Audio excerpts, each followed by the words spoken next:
And I think that's the best advice I can say to a mom is love yourself and be that role model with what you've got in your hand.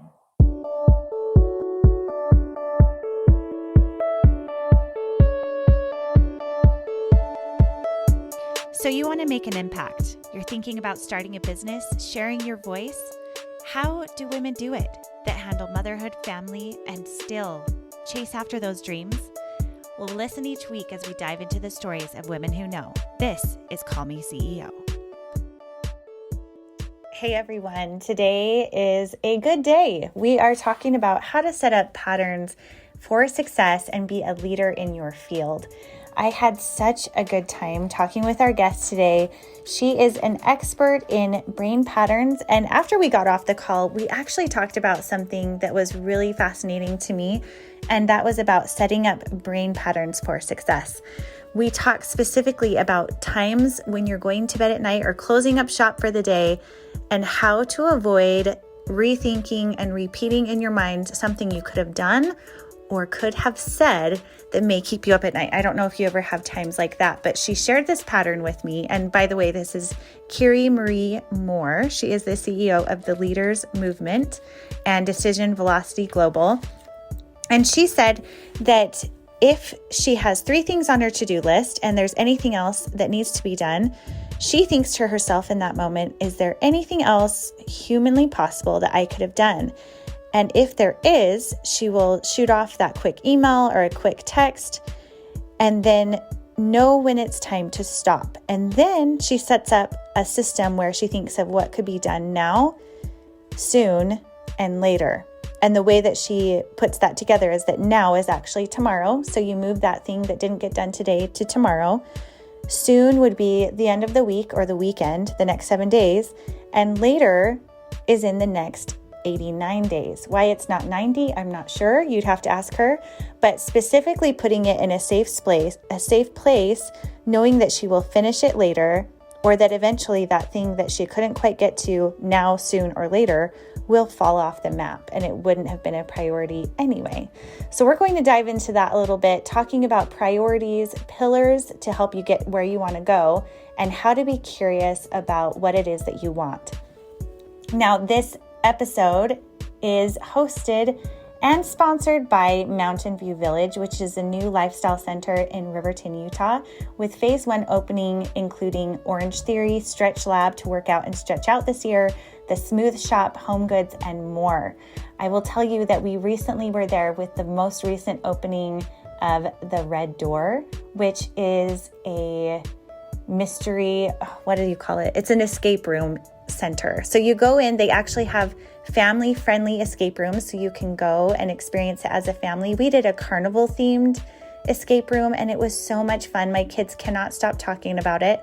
And all month long, they are doing a 50% off entry. So if you get online and go to the Red Door escape room, you can get 50% off. And that is in the Riverton area. So check that out. It is so much fun. We cannot wait to go back. And creating moments like that matter with your kids is what life is all about. And squaring down what it is that you need done and what needs doing, we're going to talk about that today. So let's dive in. Welcome back, everyone, to another episode of Call Me CEO. This is your host, Camille Walker, and I am so excited because today we are speaking with Kiri-Maree Moore. She is the CEO of Decision Velocity Global, where she helps leaders shortcut to success with creating patterns to rewire your brain in a way that makes you as successful as possible.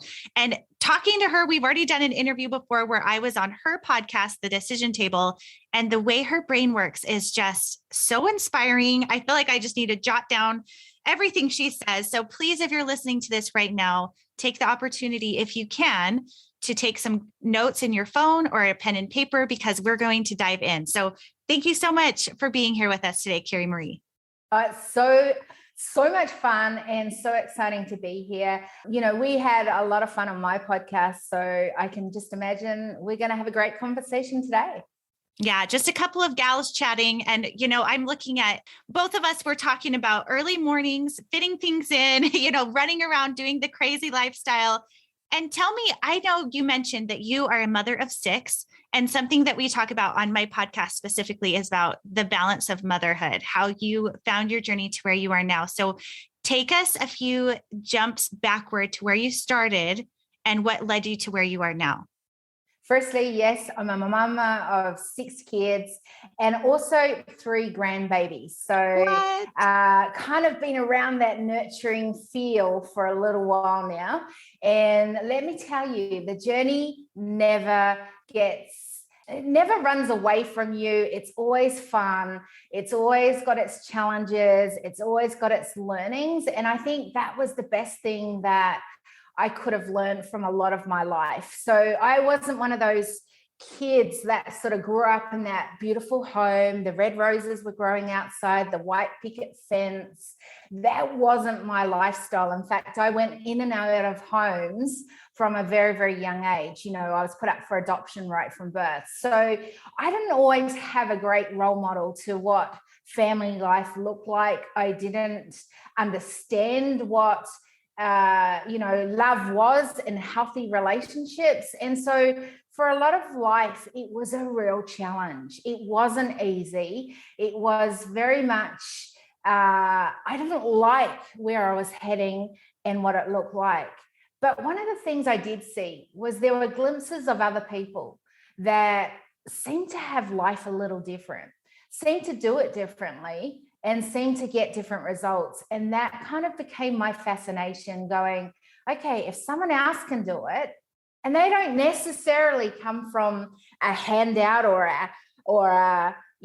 got it all from the beginning, they also have had challenges. Maybe there's a different way I could do it. And that kind of became my journey of going, okay, I know this is kind of what has been dealt at this moment, but what if it wasn't what I was dealt? What if I could actually change some of the things, some of the outcomes, and do it differently? Would I be able to have a different life? And, I always thought that one day I'd have kids, and I never wanted my kids to grow up the way I did, or not have access to maybe things in the way of education and opportunities.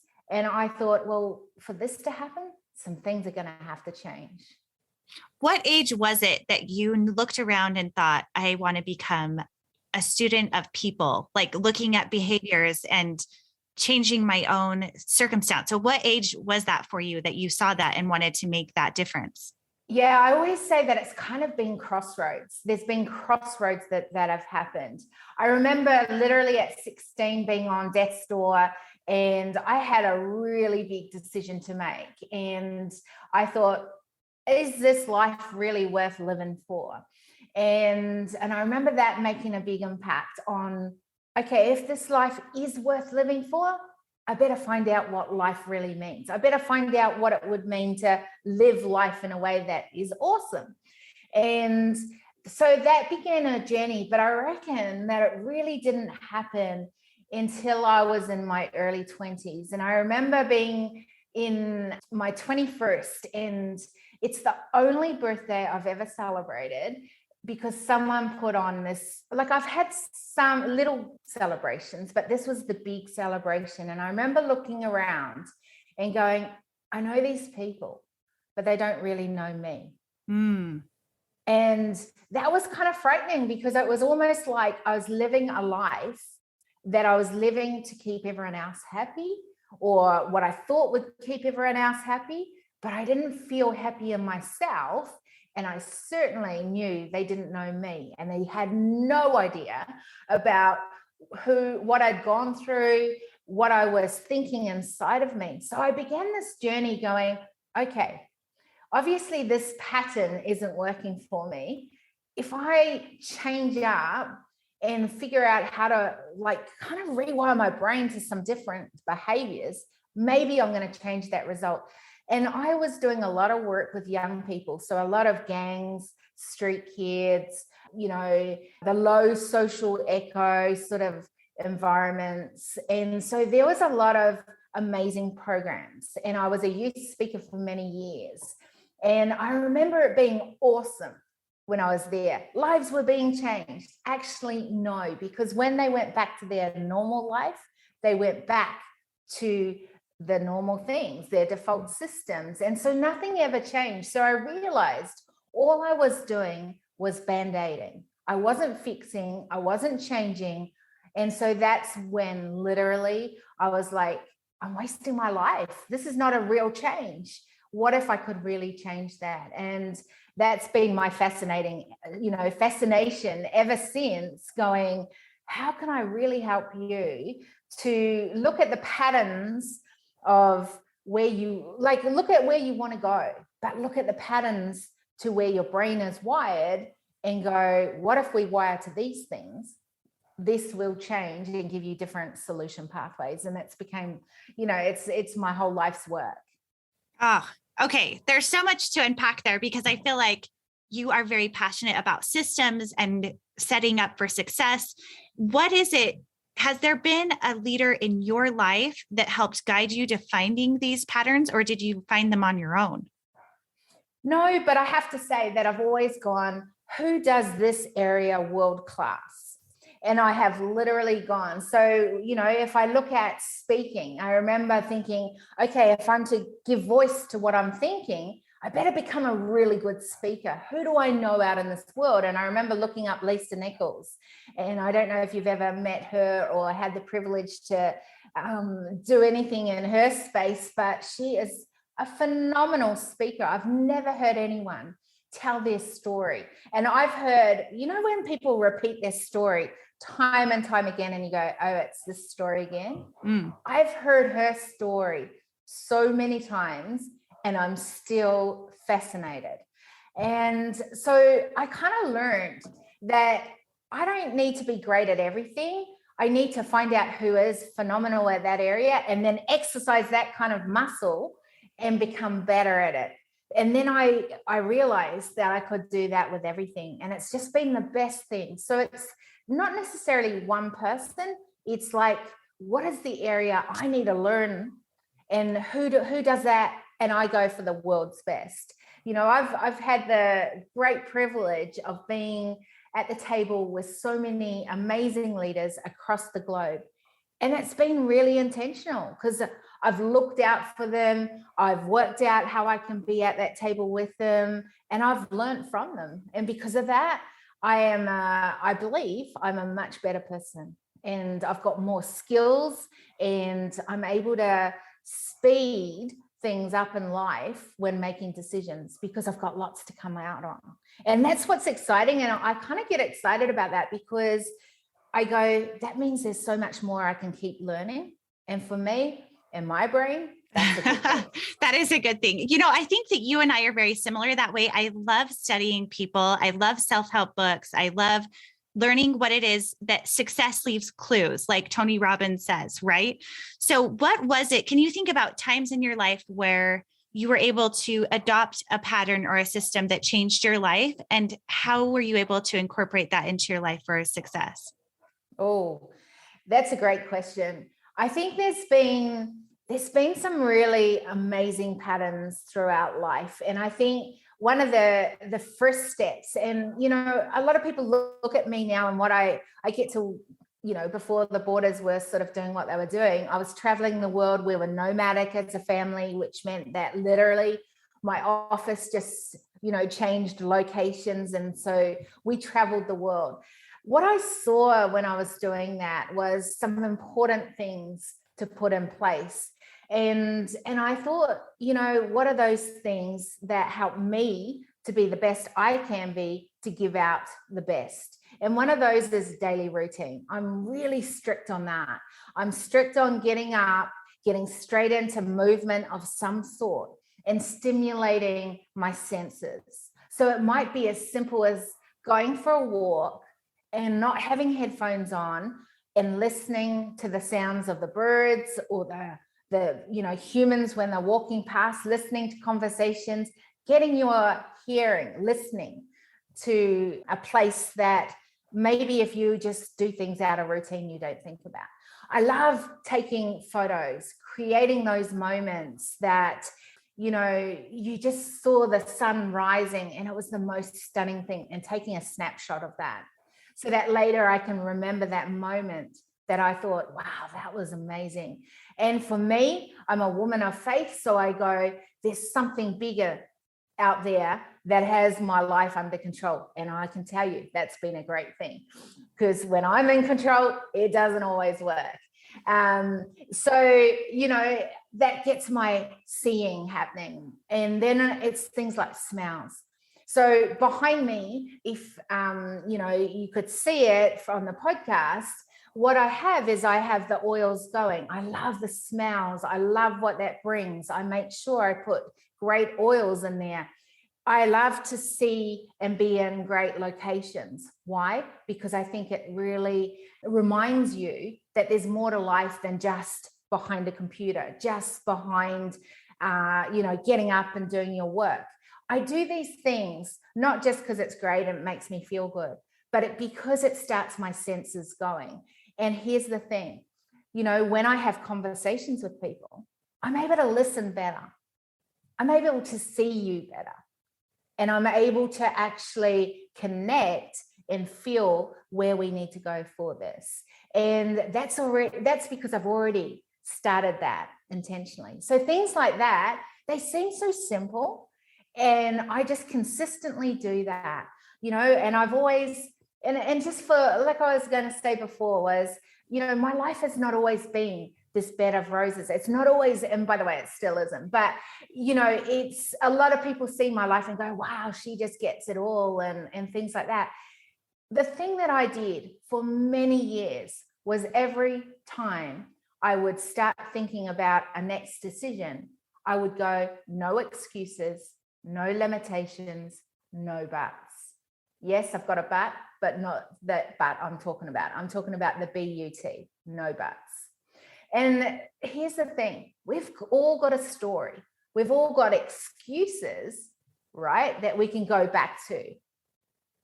And we've all got limitations. There's many limitations. I've not always been the smartest kid in the room because I'm majorly dyslexic. And so I've had to learn how to learn, right? And now I know how to access my brain. It's pretty cool. But, there's things like no excuses, no limitations. There's always a but. Oh, but I can't do this because I've got lots of children. Or I can't do this because I'm really busy. We've all got those buts. And we've got to figure out, what are our drivers? What are the things that are going to actually change us from buts to go, and yes, I'm a mom, and yes, this is priority, and so is my work, because it's where I have a voice. Does that make sense?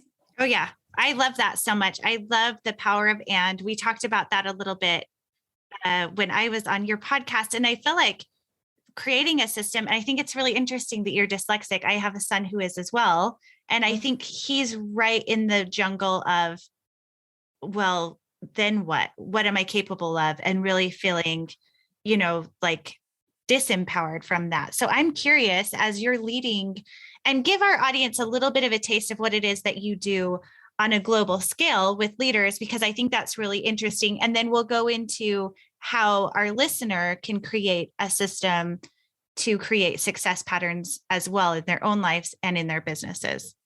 Oh, so much to play with. All right, firstly, your son. Here's the thing. For many, many years, I was the different kid. I was the one that didn't think like anyone else. I didn't sound like anyone else. And I certainly, struggled with schoolwork, but I was determined that I wasn't going to be the dumbest in the class. Like that's what I literally. So I worked really hard to get really good marks.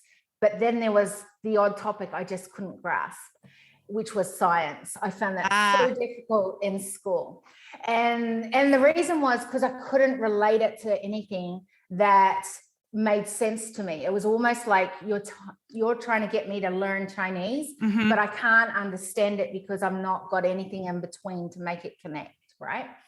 And so here's the thing though, for your son, what was my downfall, it looked like, what was the things that made me so different has now become my genius zone. It literally has, because I don't think like everyone else, and I don't do things the same way. And because of that, my results are really different. So what do I do now? How do I use that for me?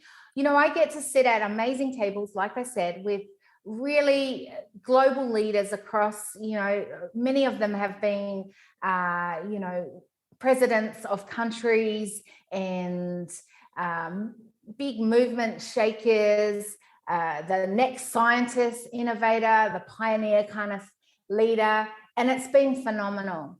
And the reason I decided that that was probably a good table to be at was because lots of decisions are made there.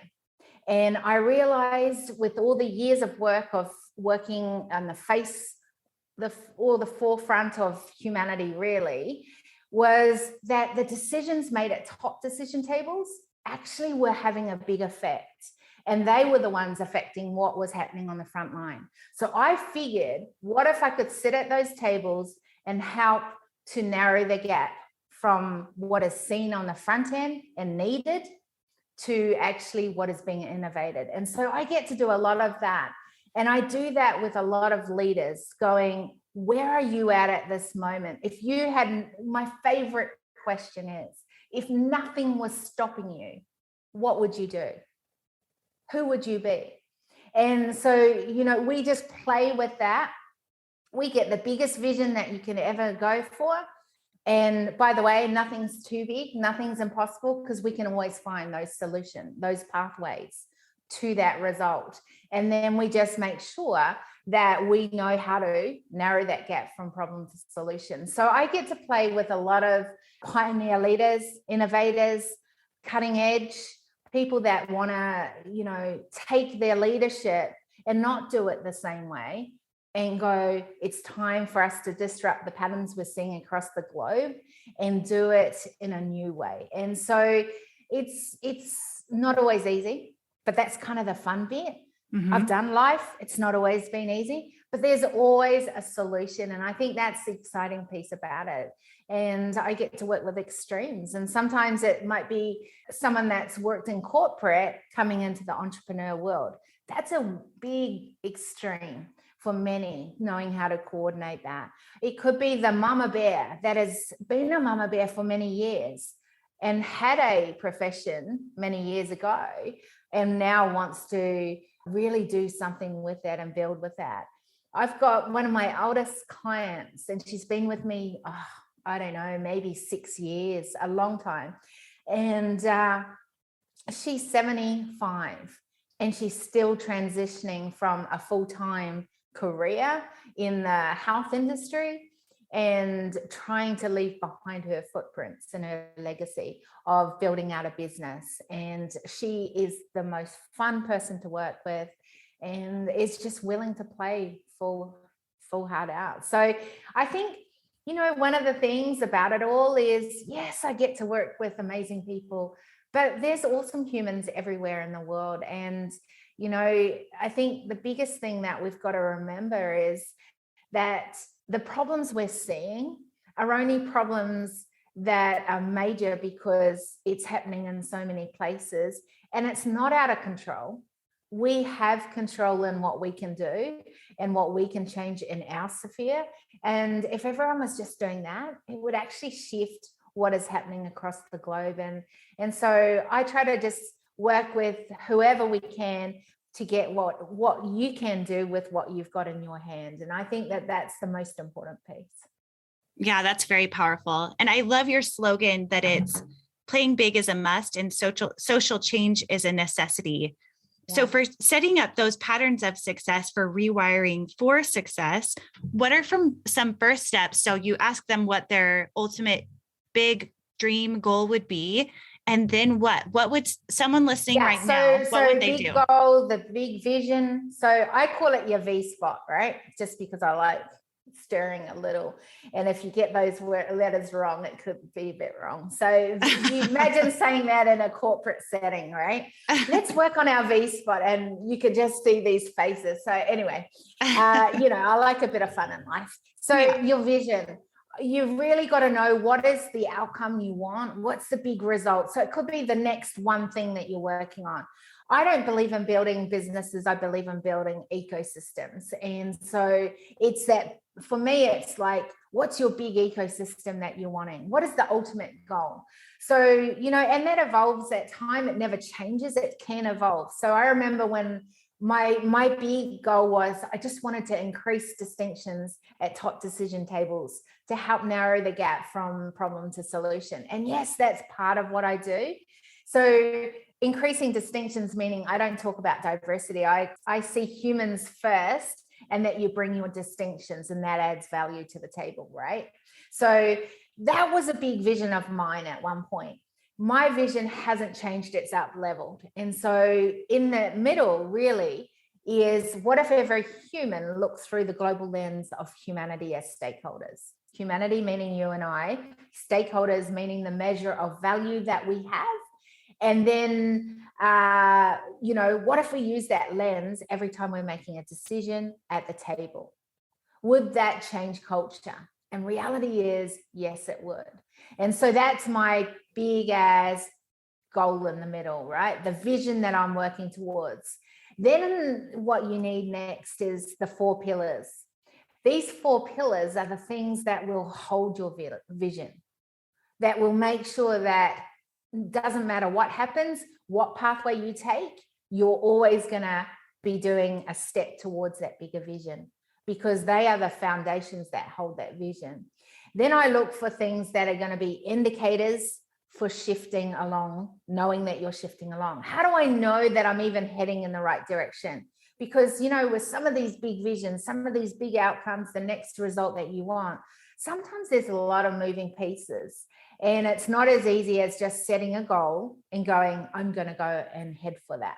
So how do we shift towards, how do we know we are? We need to have indicators, markers, things that show us that we've got movement along that pathway. Then the other thing that is really important is drivers. I don't know about you, but I'm not that motivated just to get up to work 9 till 5. I really am not. I'm not that person. But I love what I get to do and the work that I do. And I love even the crazy hours that sometimes I do. Why? Because my drivers are so strong. They're not just about me and my family. They're actually, one of them is patterns. One of my drivers is patterns. Why? Because if I could hack a new pattern, figure out how we can do that smarter, quicker, more effectively, then maybe that can help more people to get to where they need to go even faster. So patterns is a big one. Culture is a major one for me. One of the things that I said earlier was I didn't have that amazing home ground awesomeness in my background, right? Well, building out the culture that you get to live in, that I get to live in, becomes really important to me. It's a driver, because I always want to make sure that every human has a voice and is given a voice. So if that's the case, then getting up to do my work, getting up to do some of those crazy hours, to do the work that I have to, isn't hard work. It's part of what I'm called to do. It's part of my decision DNA. So it's vision, it's pillars, it's markers or indicators, shift indicators, drivers, and they give you pathways. And it's, ultimately what I do is I literally design solution pathways to help you narrow the gap from problem to solution. That's what I do. And so we need lots of pathways. The world is forever changing. We have variables. As a mama bear, we don't know when our kid's going to be sick. And sometimes we've got to take that time out. I had a son that was born with special needs. I would spend 10 weeks in hospital with him, and everything else would have to go on the back burner. I needed to know that I was still heading in the right directions, but that I had different pathways, and it was okay that I could have effortless flow while I'm on this part of the pathway. And then I just come back into another pathway when that time is right. We all have seasons. We all have times. We all have those moments when life throws us a big one. It's like, what if we could be prepared for that and then have different pathways, all same vision. The vision doesn't change, but sometimes the pathways there do. I really like that. I think a lot of times it's easy for us to get hung up in, this can't work for me now because of this, or I'm not even, I have a lot of friends who for years haven't even considered what maybe their vision or purpose is for their life as a whole, because they put that part of their brain on standby during the years of motherhood, which there is so much beauty in being present in that. And that's fantastic. However, I think I love what you're saying about that's a pathway, but you're still leading towards that goal that you have for yourself, your legacy, or the footprints you plan to leave behind. As a mom, raising 6 kids, and now as a grandmother, what were some ways that you were able to continue that purpose while you were raising your children? Yeah. So firstly, I'm a Gigi, not a grandma, although that just means the same thing, but it just sounds better in my head. It does. That's funny. My sister calls herself a Gigi. Here's the thing about things like that, right? Like, it sounds so stupid, but when we say words, it really means something. So grandma to me sounds, or a nana. I never wanted to be called a nana because it sounded like this gray-haired old person that I was like not ready to embrace at that point. But I was really ready to embrace being a Gigi. I think that's life though. Like, I think even when you're in those seasons, going back to what you just said before, in those seasons, it's okay to be in those seasons. What we need to know is, and it's great to be present in that moment. I know exactly where I want to go in the future, but I'm very present in the now. And I'm really present in the now because I'm really secure about my future, if that makes sense. Yes, it does. And I think that is a real key, something that not many people are necessarily good at doing. And I'm having to, because here's the thing, if they were, many more would hold bigger dreams. So some of what I'm doing today is a 20 plus year vision.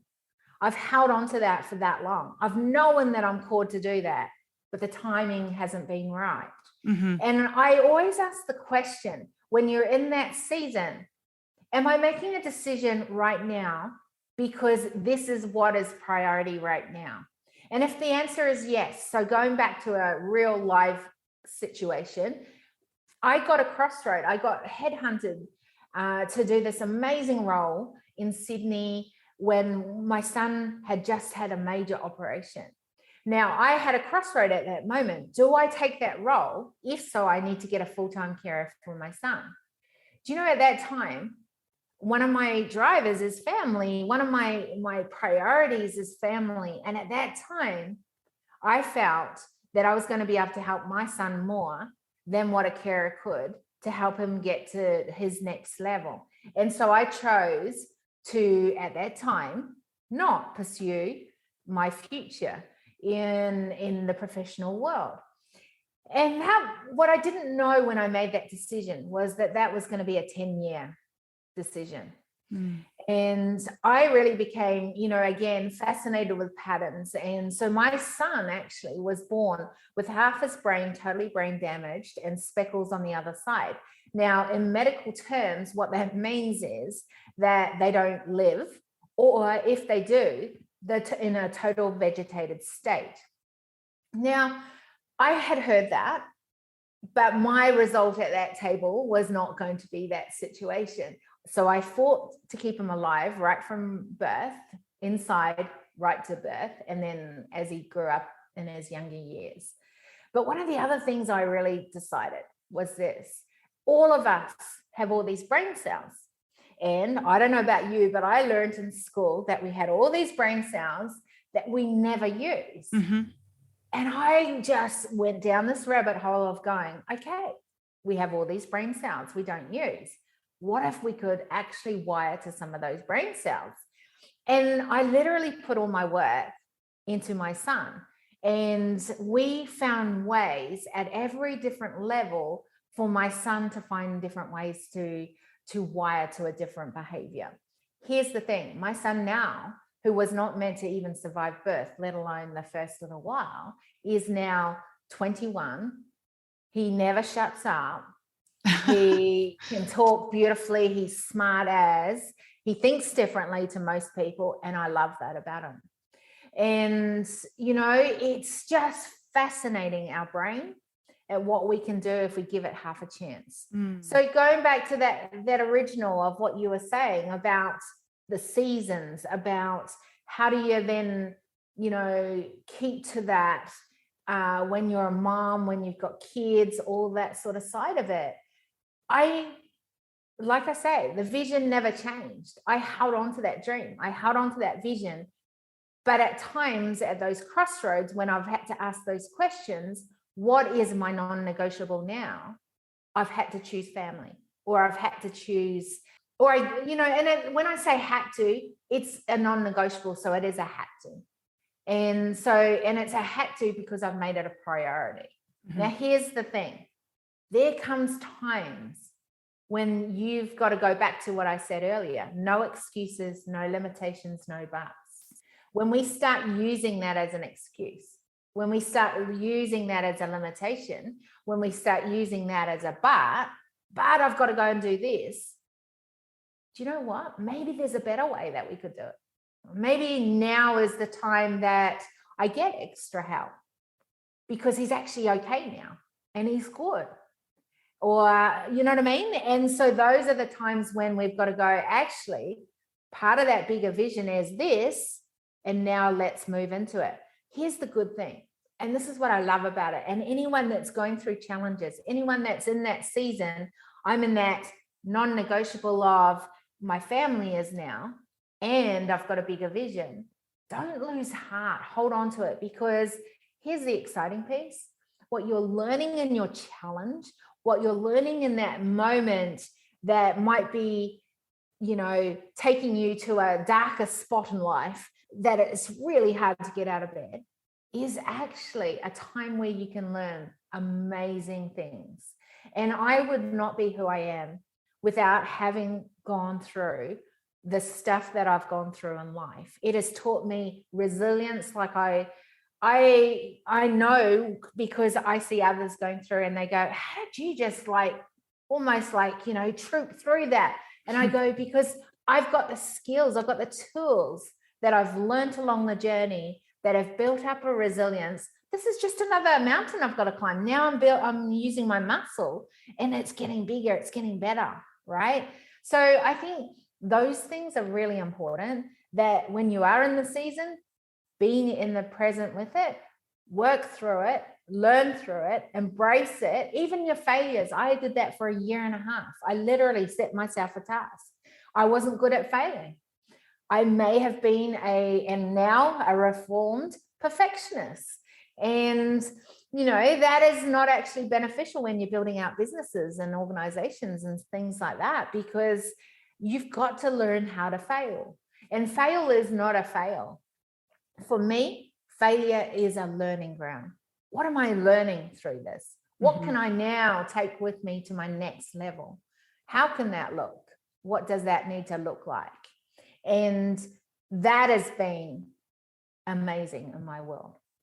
I think that is one of life's greatest lessons, is learning that failure is the learning process. You know, it's all about failure. The things that we do right are just the fun little jolts of excitement along the way, because really the whole purpose is about learning.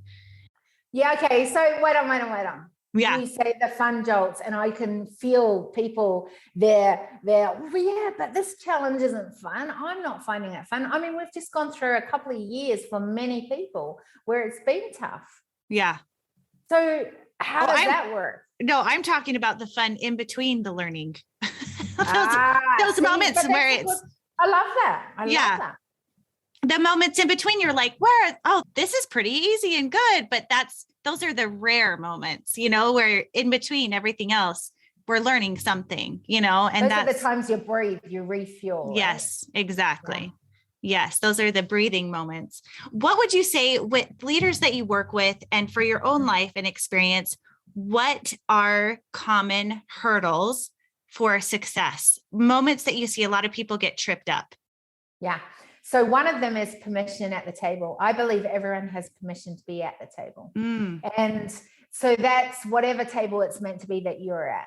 So it might be at the boardroom table. It could be setting up your own business. It could be going for that role. And I have to say, it's one of the biggest reasons that I see females not doing what they're meant to be doing, or could be doing, or maybe need to be doing. And I think on the opposite side of that, if we're rewiring to a new pattern, we already have permission. And that is a really different thinking, right? Oh, I've already got permission.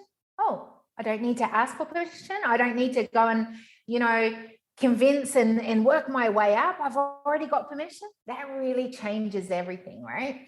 So I think that's one of the biggest hurdles. I think another hurdle is that we have been so stuck in the old approach. And what I mean by the old approach is things like we are used to the system telling us this way. We are used to things, conditionings, things that have always been like that. We've always done it this way, right? Those moments. We're used to things like biases. Oh, we can't have that person at the table, or we can't have that one in the room, or no, they won't be good. And so we've judged before we've even been able to get the added value that difference may bring to what we're building out. So I think, things like permission, I think things like, what was that one that I was just saying? I got lost in that one. See, the biases. Yeah. So the old approach, it's the old approach to the new approach. So if we're to rewire to a new pattern, we need a new approach. Instead of being told how to do things, what if we could think for ourselves? What if we could ask questions, use different lenses, right? That's a new approach. What if we were not to just do it the way it's always been done? What would it look like if we were to sort of do it a way that we feel could work, that we could actually, have a solution to a problem? And I think, I see so many coaches and consultants and speakers and they're all just rinsing and repeating and doing it exactly how it's always been done. And we're wondering why it's sort of just doing it all the same way still. And we're not getting the answers. We've got to be willing to go, are we even curious that there might be a new way to do things? So I think that's another hurdle. I think that the other hurdle is that many identify gaps, know the problems, but don't have solutions. In other words, we know that maybe we default to some of the things that aren't helping us. But what if we had solutions that actually could be helping us, and not just helping us to get the quick fix now, but give us sustainable solutions? And I think that's a huge part of it, is that we are working on the quick fix. We don't look at the long term. And a lot of the time is the things that stop people from doing that is, things like, well, I don't know how to do that. I'm not confident. I'm not sure. I don't have the skills. I'm not even sure what you mean when we talk about having money and then building wealth from that. Like, what do you mean? Well, let's find out. Let's be educated. Let's do things that maybe we could learn more and then evolve. And I think that's, if we were to rewire to a different pattern, that would be a human race that know how to evolve and not willing to just stay with status quo. And I think that's the other side of it is, and probably one of the other big hurdles, is that it's really easy to see other people that are successful and to judge them, or to make them feel not good and you feel better because you're not at that stage. What if you just were like, how have they done that? Oh, I don't like that bit, but I love that bit. I want to be able to do that. How did they do that? What would that look like? And instead of tearing down people, because here in Australia, we've got the tall poppy syndrome, which is literally, if you're doing really well, we try to pull you down. We try to make you feel less. And what if we, instead of did that, we actually celebrated with other people, got excited. As soon as we saw someone had an amazing win, they got that house, or they got had access to a lot of money so that they could then go build houses for villages over in Fiji, or whatever it is, right? That is success for you. What if we celebrated with them and we were the first to encourage them? Those things would help other leaders to actually not have these as hurdles as well. I think we have got to a point, and one of the things that I saw massively in all my work throughout the world, and I actually began writing a book about it, but I decided when there was a pandemic that this wasn't a good topic. And I saw what I called isolation. And I saw it as an epidemic amongst leadership, amongst really the human race. And and of course a pandemic hit, and we all talked about isolation, and I was like, everyone's going to think I'm writing because of that. So I changed and I went to a total solution side of it. But anyway, with isolation, what happens is that us as humans, we tend to do it on, we're fighting for whatever we have to. And I think as a mama bear, you have to be careful not to do this. I've got to be the mom that does all the stuff at home. I've got to be the mom that, has got to be at every event. That's got to be, turning up, looking good, sounding great. Oh yes, no, I got out of bed like this, kind of moment. And I think that those are the moments that we have to be really careful that we are being us, not what the world wants, or not what our expectations of others around you are. Because I think any time that we are setting ourselves up like that, we are going to fail, because we can only be us. And the best us is us. And I think, the best you is you. And we don't need anyone else to be you. We need you to be you. And I think that as a leader has become so important. And you can't do that on your own. You can't isolate. We have to do it together. We have to support each other. We have to do this journey together. And we need to see each other, hear each other, and, have each other's backs. It is a time in life that I feel we need to have each other's back even more. And, when you don't have those things, when you get stuck in those hurdles, that's when you just can't move forward at all.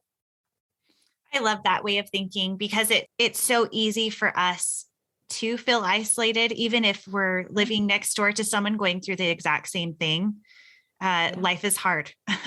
And opening up, right? Yeah, opening up and having vulnerability is where solutions are found and where progression can happen. I love that idea. Now, bringing this full circle for the mothers who are listening, and in regard to you working with those teenagers and saying they would leave and go right back to their old ways, what is a parenting tip for helping teenagers to create healthy patterns and systems in their own life? Absolutely. And I love this, because guess what? This is where we're in an ecosystem. It's not just as a mom. Yeah. It's in your business. It's in the culture that we're building out in whatever we're doing. Because here's the thing. When you are a mom, you are literally, you're still that person that would then go out, and I don't change. I'm still me as a mom. It probably drives my kids nuts, but I know it does in some ways, because sometimes they're like, can you just let your values down a little? Can you just expectations? And I'm like, no. And there's reasons to it. But here's the thing. I think the best tip that I can say for a mom is, first, love yourself. First, always look after yourself. And then the other side of it is role model. As a parent, we are the best role models for our kids. If they see it successful in your life, even if they don't choose to do it immediately, they literally default back to it. What do I mean? I mean things like, it's easy to tell people what to do, but if you're living it, then I see it. One of the lectures I give my children, and I do give them a lecture, and you'll hear why, is this: I don't ever want to hear you say this again, is one of the things I say. What is it? My daughter complains about having organic food. And I said, I don't ever want you to complain that you get organic food. There's a reason I give organic food. I think it's the best pre-health thing, better than health insurance, better than giving medication, doing all those things I can give my child. Now, when you need those things, sure. But here's the thing. If I had had that springboard where health was an important thing, I don't think I'd be struggling with some of the health issues that I got later in life, because, those things are important. Why do I think it's important? Because it's the best thing I can do to help them have the best start, have a life full of energy. Exercise, same thing. We do that as part of what we do. I lead it from the front. We do it as a family. It's a non-negotiable. Why? Because it makes our brain work better. We're better at our schoolwork, better at our work, whatever it is. Those are things that I can role model. I teach as I do. I don't just tell. And I think that is the best thing we can do as a mom, is that we can be the best role model. Use what's in your hand. It doesn't mean you have to give them everything. In fact, here's the thing. I often think that actually some of the best lessons I learned was because I didn't have everything. Was because I didn't have access to all the finances, but I got good at what I did have. I made sure that every little dollar I had, that I was using it wisely. What does that teach our children when we do that? That they can be wise with their money. And maybe when they've got access to more, which is what I have these days, I'm really good at what I do with that money. See, it puts in great things that you don't even know where you'll use it, but they're watching our kids and they take it on board. And there's things that become their default system because it's all they knew. What if they were healthy things we were being and role modeling from the front end? And I think that's the best advice I can say to a mom is love yourself and be that role model with what you've got in your hand. That's a good quote. I love that. I've got to ask you really quick, what does the exercise look like when you're working out with your kids? What do you do? Yeah, so we just make things fun. Like, here's an example. We have literally just purchased 2 little puppies. God help me. Seriously. I didn't need more work, but I've chosen to do it because I want the kids going out on daily walks. I want the kids having fun in the environment we live on. We've got a couple of properties, and the one that I'm in at the moment is out on the bush and there's beach everywhere. If they've got puppies, they've got to exercise those puppies, and we get to go for walks. So it's making fun things, out of exercise. It's going, okay, we love acai bowls, and so we're going to go for a swim, and then how about we jump into our boat and we go across to, we call it the mainland, to Noosa, and we're going to go walking down the street and get acai bowls. What do they get? They get swimming, they get fresh air on the water, and then they get a walk. So it's making things fun, having some rewards in amongst it. But it's kind of, the more you do it on a daily basis, our kids are jumping in the pool all the time. Yeah. Why? Because they love it. They have fun. They're doing all these diving fun things and then expecting me to think that I could do that. And I'm like, no. And they make up all these crazy games in the pool. And we, one of the things that I have with my children, and it's what I do with my work. It's what I do at home. It's what I learned on the road as well. Having conversations with your children. Do that while you're having fun. You were talking about the Nintendo thing. I hate playing games, but I have to tell you, I have sat there talking to my son around games, still don't understand a single thing. Still got no idea about the videos he watches, the music he listens to. But we have a great relationship. Why? Because I got interested in him. Yeah. And I think when you can have conversations, whether it's you're going for a walk and then you sit at a cafe and have a conversation with your family, it's the conversation they come for.